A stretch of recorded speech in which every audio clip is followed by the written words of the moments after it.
पहले आप सिर्फ आरजेडी और नीतीश कुमार पर ज्यादा हमला करते थे, कांग्रेस पर भी हमलावर थे, लेकिन अब रिसेंटली आपने बीजेपी और नरेंद्र मोदी को अपने निशाने पर लिया है। मैं जितनी बात मोदी जी के बारे में पहले कह रहा था उतनी बात आज भी कह रहा हूं। मैं मोदी जी पर कोई व्यक्तिगत टीका टिप्पणी नहीं कर रहा हूं। मैं हिंदू मुसलमान की बात नहीं कर रहा हूं। मैं मंदिर मस्जिद की बात नहीं कर रहा हूं। मैं हर सभा में लोगों से पूछता हूं कि अगर वोट बिहार का है तो फैक्ट्री बिहार में लगना चाहिए कि गुजरात में लगना चाहिए। लोग बताते हैं कि नहीं भैया, वोट हम लोग का है तो फैक्ट्री तो यहां लगना चाहिए। और फिर मैं पूछता हूं, अच्छा भाई, सभा में जितने लोग बीजेपी को वोट दिए हो, ये बताओ कि 15 साल में मोदी जी ने फैक्ट्री कहां लगाया? बिहार में लगाया है ज्यादा फैक्ट्री कि गुजरात में? तो लोग खुद ही कहते हैं गुजरात में।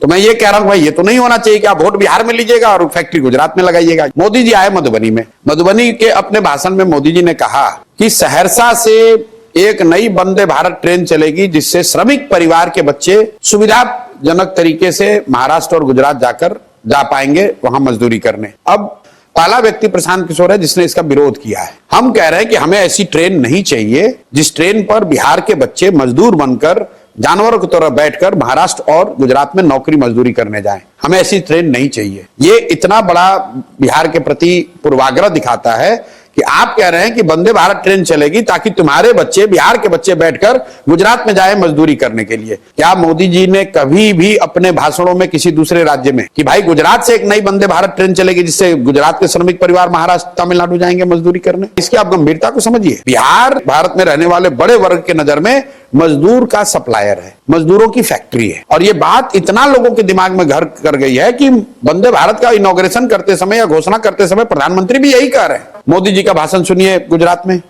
मोदी जी गुजरात में गए, उन्होंने कहा जब गुजरात 2035 में 75 साल का हो तो मैं चाहता हूं कि गुजरात की अभी से प्लानिंग हो कि वहां शिक्षा कैसे होगी, वहां इंडस्ट्री कितना होगा, वहां इनकम कितना होगा, गुजरात में कल्चर की स्थिति क्या होगी। वही मोदी जी आए यहां बिहार में काराकाट में तो कहते हैं यादव सब मेरा परिवार है, कुर्मी मेरा परिवार है, तेली मेरा परिवार है, कलवार मेरा परिवार है, पासवान मुसहर मेरा परिवार है। अरे भाई, आप प्रधानमंत्री हैं, गुजरात में जाकर आप कह रहे हो कि 2035 में गुजरात कैसा दिखना चाहिए, और बिहार में आकर आप यादव, कुशवाहा, कोयरी, ब्राह्मण, भूमिहार की बात कर रहे हो। गुजरात जा रहे हो तो आप इन्वेस्टमेंट समिट की बात कर रहे हो, फैक्ट्रियों की बात कर रहे हो, गिफ्ट सिटी की बात कर रहे हो, धोलेरा सिटी बता रहे हो।